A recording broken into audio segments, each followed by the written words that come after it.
This is Matt, and this will be a quick video on how to create scrolling text in Canva. So I'm right here on my Canva account. Now you can search for templates at the top here. We'll find a template elsewhere. Let's just go with a blank presentation. So just for a demo here, we'll click on presentation.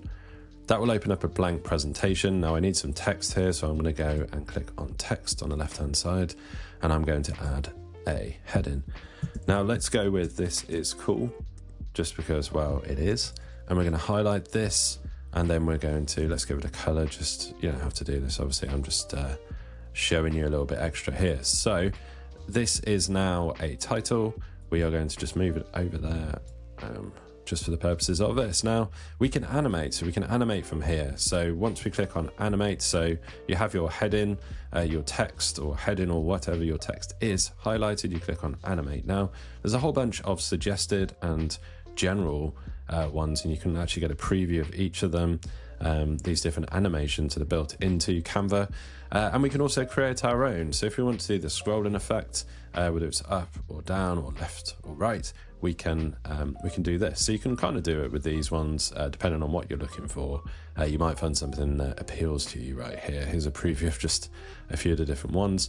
But if we want to actually do the scrolling, we can click on create an animation.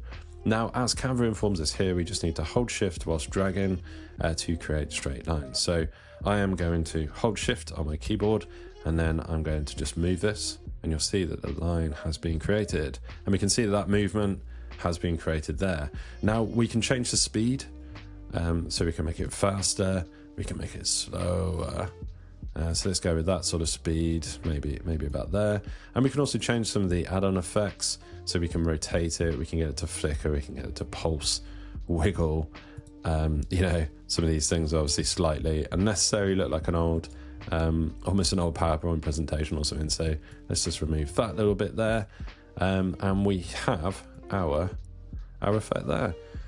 So in the same way, we can create an animation, and we can drag up or left to right, which for the scrolling text, you're probably looking for left to right. Like I say, there are a few built-in effects, quite a few different built-in effects you might want to experiment with, but that was a short video on how to create scrolling text in Canva. Hopefully it has been useful for you. If it has, drop this video a like, it really helps, and subscribe to the channel for more videos just like this.